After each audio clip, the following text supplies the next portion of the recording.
Hello friends, welcome back to our channel Anu's culinary. எல்லோரும் ரொம்ப நாளாக எதிர்பார்த்துட்டு இருந்த ஒரு வீடியோ தான். சொந்த வீடு அப்படிங்கிறது எல்லாருக்குமே ஒரு பெரிய கனவு. நம்மளோட கடைசி பெரிய கனவு அப்படிங்கிறதே நமக்குன்னு ஒரு வீடை வந்து அமைச்சுக்கணும் அப்படிங்கிறது தான். எப்படி வீடு வாங்கணும், எதுக்கெலாம் எவ்வளோ செலவாச்சு அப்படிங்கிற எங்கள் ஜேர்னியை தான் நான் வந்து அடுத்தடுத்த வீடியோவில் உங்களோட ஷேர் பண்ண போகிறேன். இன்றைக்கி நீங்கள் வீடியோவில் பார்த்துட்டு இருக்கிறது வந்து பார்த்திங்கன்னா, பூமி பூஜை போடுறதுக்கு முன்னாடி ஃபஸ்ட்டு நாங்கள் என்ன பண்ணோம் அப்படின்னா, போர் போடுறதுக்காக அந்த நீரோட்டம் வந்து பார்ப்பாங்களே, அதுதான் வந்து பார்த்துட்ருக்காங்க. லேடிஸ் இல்லாத ஃபீல்டே இல்லைன்னு வந்து சொல்லுவாங்களே, அந்த மாதிரி தான். நான் வந்து இந்த மாதிரி நீரோட்டம் பார்க்கறதுல ஃபர்ஸ்ட் டைம் ஒரு லேடி வந்து இந்த மாதிரி ஒர்க் பண்ணுறது எனக்கு இப்போ தான் வந்து தெரியும். சூப்பராக வந்து பார்த்தாங்க. 2-3 இடத்துல எங்களுக்கு வந்து பாயிண்ட் இருக்குது, நீரோட்டம் இருக்குது, அதில் இந்த இடம் வந்து ரொம்ப நல்லா இருக்குன்னு சொல்லி இந்த இடத்துல வந்து ஃபிக்ஸ் பண்ணாங்க. பார்த்ததுமே அந்த இடத்துல வந்து ஒரு கம்பி வச்சு மார்க் பண்ணிட்டாங்க. எந்த இடங்கள்லாம் நமக்கு நீர் வந்து ஓட்டம் அதிகமாக இருக்கும், அந்த இடத்துல இந்த கம்பி வந்து ஆட்டோமேட்டிக்காக ரொம்ப வேகமாக வந்து சுற்ற ஆரம்பிக்கும். பாத்தீங்களா? சூப்பர். ரெண்டுமே ஈவன் மேம். நெக்ஸ்ட் பாத்தீங்கன்னா அங்க ஒரு பாயிண்ட் இருக்கு ஃப்ரண்ட்ல. நீங்க நின்னுட்டு இருந்தீங்களா, நான் செப்பல் போட்டலாம். அந்த இது ஜலமூலம், அது போட்டுக்குவேன். எனக்கு அங்கேயும் ஒரு பாயிண்ட் கிடைச்சு சாப்பிட்டு கேட்டேன், மேம் எது கன்வென்ட் இருக்கு பாத்துக்கோங்க. நல்லதா எது இருக்கு மேம்? அந்த செப்பல் நான் போடக்கூடாது சார். செப்பலும் போடக்கூடாது, சாப்பிடவும் கூடாது. பாத்தீங்களா மேடம்? ரெண்டுமே ஈவன். உங்களோட விருப்பம் தான். அதோட இது வேகமா சுத்துற மாதிரி இல்லைங்களா? நான் எது வேணாலும் வச்சு தரேன். நான் சார் இந்த மாதிரி ஒவ்வொரு ஸ்டேஜ்லேயும் எனக்கு அவ்வளோ டவுட்டு. ஒவ்வொன்றும் அவங்க சொல்லும் போது இது கரெக்டாக இருக்குமா, இல்லை நமக்கு வந்து இது கரெக்டாக வருமா அப்படிங்கிற நிறைய டவுட்லாம் வந்து இருந்தது. இந்த மாதிரி வீடு கட்டுறதை பற்றி நிறைய கன்ஸ்ட்ரக்ஷன் கம்பெனிஸ்லாம் வந்து வீடியோஸ்லாம் போட்டிருப்பாங்க. ஆனால் நான் தேடின மாதிரி எனக்கு தெளிவான வீடியோஸ்லாம் எதுவுமே கிடைக்கல. இப்போ என்னோடய ஜேர்னியை நான் ஷேர் பண்ணுறதுக்கான ரீசனும் அதே மாதிரி தான். என்ன மாதிரி யாராவது பிளைண்டாக ஒன்றுமே தெரியாமல் ஒரு வீடு ஆரம்பிக்க போகிறோம், எதுக்கு எவ்வளோ செலவாகும் அப்படிங்கிற எந்த கைடன்ஸுமே இல்லாமல் நம்ம ஒரு விஷயத்தை செய்ய ஆரம்பிக்க போகிறோம் அப்படின்னா, கண்டிப்பாக என்னோடய வீடியோஸை இருந்து உங்களுக்கு ஏதாவது ஒரு டிப்ஸ் வந்து கண்டிப்பாக உங்களுக்கு யூஸ்ஃபுல்லாக இருக்கும். அப்படிங்கிறதுனால தான் என்னோடய ஜேர்னியாக வந்து நான் இதை வந்து உங்களோட ஷேர் பண்ணுறேன். போர் போடுறதுக்கு நிலத்தடி நீர் வந்து எங்கே இருக்குது அப்படிங்கிறத மார்க் வந்து பண்ணிட்டு போயிட்டாங்க. அதுக்கு அடுத்தது என்ன பண்ணோம் அப்படின்னா, ஈபிக்கு வந்து லைன் எழுதி கொடுக்கணும். அதுக்கு வந்து நம்ம அந்த ஈபி பாக்ஸ் வந்து நம்ம வந்து கட்டி வச்சுருந்தா தான் நம்ம அப்ளை பண்ணும்போது அவங்க வந்து பார்த்துட்டு கனெக்ஷன் கொடுப்பாங்க. அந்த வேலை தான் இன்றைக்கி வந்து செஞ்சிட்ருக்காங்க. பில்டிங் எல்லாமே வந்து ஃபுல்லாக கான்ட்ராக்டில் தான் விட்டுருந்தோம். ஆனால் ஒரு சில வேலைக்கு நம்ம தான் எக்ஸ்ட்ரா பேமெண்ட் வந்து பண்ணணும். இந்த மாதிரி ஈவி லைனுக்கு நம்ம வந்து இந்த கல்லெல்லாம் வச்சு கட்டி கொடுக்கறதுலாம் நம்மளோட கன்ஸ்ட்ரக்ஷன் காஸ்ட்டில் வந்து வராது. இது வந்து தனியாக இதுக்கான கல் வாங்குறது, மண், ஆள் கூலி, இது எல்லாமே நம்ம தனிப்பட்ட முறையில் எக்ஸ்ட்ரா பே பண்ணுற மாதிரி இருக்கும்.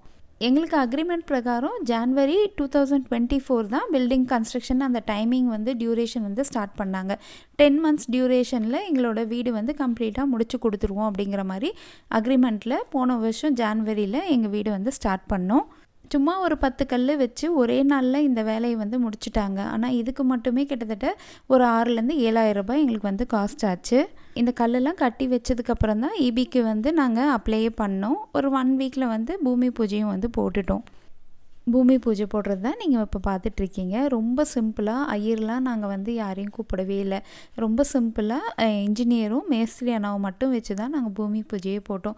ஃபேமிலி மெம்பர்ஸ்லேயும் ரொம்ப பெருசாக யார்கிட்டையுமே க்ளோஸ் ரிலேட்டிவில் கூட நாங்கள் யார்ட்டையும் சொல்லலை. ஏன்னா நாங்கள் லேண்ட் ரெஜிஸ்ட்ரேஷன் பண்ண ஃபஸ்ட்டு ஒரு டேட் ஃபிக்ஸ் பண்ணியிருப்போம் இல்லையா, அந்த டேட்டில் ரெஜிஸ்ட்ரேஷன் எங்களால் பண்ண முடியல. அமௌண்ட் எல்லாம் ரெடி பண்ணிட்டோம். ஃபைனலாக சைன் பண்ண போகிற அந்த டைமில் எங்கள் ரெஜிஸ்ட்ரேஷன் வந்து கேன்சல் ஆகிடுச்சு.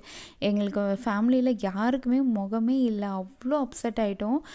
வாழ்க்கையில் இப்படி கூடமா நடக்கும் நமக்கு அப்படின்னு சொல்லி அப்படி ஒரு சிச்சுவேஷன். அது வந்து என்னால் அது எப்படி சொல்லணும்னு கூட தெரியல. இப்போ நினச்சாலுமே எனக்கு அப்படியே ரொம்ப பதட்டமாக இருக்குது. அந்த மாதிரி ஒரு சிச்சுவேஷன் யாருக்குமே லைஃப்பில் இப்படி ஒரு சிச்சுவேஷன் நடக்கவே கூடாது. ஏன்னா ரொம்ப ஆசையாக நம்ம வந்து இன்றைக்கி வந்து நமக்குன்னு ஒரு இடம் வந்து அமைய போகுது அப்படின்னு நம்ம நினச்சி போகிற டைமில் இது உங்களுக்கு இன்றைக்கி இல்லை அப்படின்னு சொல்லும் போது எப்படி இருக்கும்ல. எனக்கு இப்போ கூட அது என்னால் சொல்லவே முடியல. அதுக்கு அடுத்த டென்ஷன் வந்து இதுக்கப்புறம் இந்த இடத்த நம்ம வாங்கலாமா வேண்டாமா அப்படின்ற மாதிரி ஒரு சிச்சுவேஷனுக்கு நான் வந்துட்டேன். ஆனால் என் ஹஸ்பண்ட் வந்து ரொம்ப தெளிவாக இருந்தார். இந்த இடம் தான் நம்ம வாங்க போகிறோம், அதனால் நீ அந்த எந்த கன்ஃபியூஷனும் வேண்டாம், வீடு முடிகிற வரைக்கும் வீடியோஸ் எதுவும் நீ ஷேர் பண்ணவும் வேண்டாம், க்ளோஸ் ரிலேட்டிவ் யார்கிட்டையுமே இந்த மாதிரி ஒரு இடம் நம்ம வாங்கியிருக்கோம் அப்படின்னும் நீ எதுவும் சொல்ல வேண்டாம், வீடு முடிகிற வரைக்கும் நம்ம யார்கிட்டையுமே நீ எதுவுமே ஷேர் பண்ணாத அப்படின்னு வந்து சொல்லிட்டாங்க. எங்கள் நாத்தனாரும் என்னோட தாய் மாமா மட்டும்தான் வந்து நாங்கள் கூப்பிட்டுருந்தோம். மாமாவே இன்னும் 2 பேர் இருக்காங்க, அவங்களுக்குலாம் நாங்கள் இதை வாங்கணும்னு கூட சொல்லலை. அவங்களும் இதை கேட்டால் சந்தோஷம்தான் படுவாங்க. இருந்தாலும் வந்து சின்ன வயசுலேருந்து என்னை வளர்த்துனது என்னோட கடைசி மாமா தான். மேரேஜ்க்கு அப்புறம் ஒரு நல்ல கைடன்ஸ் வந்து நமக்கு கண்டிப்பாக இருக்கணும். நல்லது கெட்டது ஃபேமிலியில் எவ்வளவோ பார்ப்போம். அந்த அப்ஸ் அண்ட் டவுன்ஸில் எல்லாத்துக்குமே நமக்கு வழி நடத்தி கரெக்டாக கொண்டு போகிறதுக்கு நமக்கு ஃபேமிலியிலேருந்து ஒருத்தர் வேணும். அப்பா ஸ்தானத்தில் எனக்கு வந்து எங்கள் மாமா தான் இன்றைக்கி வரைக்கும் எனக்கு வந்து கைடன்ஸ் எல்லாமே. எனக்கு ஒரு ஃபேமிலியில் நீ இப்படி இந்த இடத்துல இப்படி தான் இருக்கணும், இந்த இடத்துல இப்படி தான் நடந்துக்கணும்னு எனக்கு வழி நடத்துனது அவர் தான்.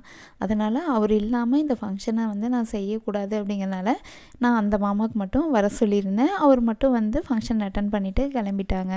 இந்த பாலக்குச்சி வச்சு தான் பூஜை பண்ணுவாங்க. அதை போட்டதுக்கப்புறமா அதை எடுத்து மண்ணுக்குள்ளே வச்சிடணும். இந்த இடத்துல தான் அந்த ஆற்று மணல் வந்து கொஞ்சம் ஒரு 10 சட்டியாவது நம்ம வாங்கிட்டு வந்து வைக்கணும்னு வந்து சொல்லுவாங்க. அதே மாதிரி இந்த குச்சி வந்து நம்ம கீழே கட்டடம்லாம் போடுற வரைக்குமே கொஞ்சம் கேர்ஃபுல்லாக பார்த்துக்கணும். எதுவுமே வந்து ஆடு மாடெல்லாம் வந்து வாய் வச்சிடக்கூடாது அப்படின்னு வந்து சொல்லுவாங்க. நம்ம பில்டிங்கோட அந்த ஈசானிய மூலையில் வந்து இதை வந்து போடுவாங்க. ரெஜிஸ்ட்ரேஷன் தான் ஃபஸ்ட்டு தடங்கல் அப்படின்னா, எங்களுக்கு பூமி பூஜையும் வந்து பார்த்திங்கன்னா அடுத்த தடங்களாகவே இருந்தது. ஏன்னா நாங்கள் குறித்த தேதியில் வந்து பூமி பூஜை போடணுமா அப்படின்ற மாதிரி இன்ஜினியர் வந்து கேட்டிருந்தார். ஏன்னா வீடு கட்டுறதுக்கு அப்போ எங்களுக்கு வந்து அப்ரூவல் கிடைக்கவே இல்லை. அதுக்கப்புறம் தான் நாங்கள் அப்ளை பண்ணுற மாதிரி இருந்தது. அந்த டைமில் ஜிஓலாம் கொஞ்சம் வேறு மாதிரி பாஸ் பண்ணிகிட்டு இருந்தாங்க. அதனால் வந்து அப்ரூவலுக்கு நமக்கு கண்டிப்பாக லேட் ஆகும். அவ்வளோ சீக்கிரம் நம்ம பூமி பூஜை போட்டு ரொம்ப நாள் வெயிட் பண்ணக்கூடாது அப்படின்னு வந்து இன்ஜினியர் சார் சொல்லியிருந்தார். இருந்தாலும் நான் வந்து இல்லை, நான் அப்ரூவல் எப்படியாவது நாங்கள் வந்து வாங்கிடுவோம், நீங்கள் வந்து எனக்கு இந்த டேட்டில் பூமி பூஜை போட்டுருங்க அப்படின்னு வந்து நாங்கள் சொல்லி எந்த நம்பிக்கையில் நாங்கள் போட்டோன்னு தெரியாது. ஆனால் அந்த அன்றைக்கி வந்து போட்டுட்டோம். ஏன்னா நாங்கள் ஃபுல்லாக பேங்க் லோனில் போகிறோம் அப்படிங்கிறதுனால அப்ரூவல் வாங்காமல் வீடு வந்து ஆரம்பிக்க முடியாது அப்படிங்கிற மாதிரி சிச்சுவேஷன். கடவுள் மேலே பாரத்தை போட்டு பூமி பூஜை போட்டுட்டோம். எல்லாருக்கும் பிரசாதம்லாம் கொடுத்ததுக்கப்புறமா இந்த பாருங்கள் அந்த ஆற்று மணல் சொன்னேன்ல, அதை கொட்டி தான் வந்து இதை வந்து அந்த குழியை வந்து மூடுவாங்க. மூடிட்டு இந்த இலையை வந்து ஒரு பை வச்சு கட்டி மூடி வச்சுட்டாங்க. காலையில் பூமி பூஜை வந்து போட்டோம். அந்த அன்றைக்கி ஈவினிங்கே வந்து போர் போட வந்து போர் வண்டியை வர சொல்லியிருந்தோம். இதுலேயும் வந்து எங்களுக்கு ஒரு பெரிய ட்விஸ்ட்டு வந்து நடந்தது. இதில் என்ன ட்விஸ்ட் இருக்குது, இதுக்கு எவ்வளோ செலவாச்சு, எவ்வளோ அடிக்கு எவ்வளோ சார்ஜ் பண்ணுவாங்க அப்படிங்கிற டீட்டெயில்ஸ் இது எல்லாமே உங்களுக்கு அடுத்த வீடியோவில் ஷேர் பண்ணுறேன். மிஸ் பண்ணாமல் பாருங்கள். இது வரைக்கும் நீங்கள் நம்ம சேனலை சப்ஸ்கிரைப் பண்ணல அப்படின்னா மறக்காமல் சேனலை சப்ஸ்கிரைப் பண்ணிக்கோங்க. இந்த வீடியோ உங்களுக்கு பிடிச்சிருந்தது அப்படின்னா மறக்காமல் வீடியோக்கு ஒரு லைக் போடுங்க. உங்கள் ஃப்ரெண்ட்ஸ் அண்ட் ஃபேமிலிஸோடு இந்த வீடியோவை ஷேர் பண்ணிக்கோங்க. அடுத்த வீடியோவில் பார்க்கலாம். பாய்.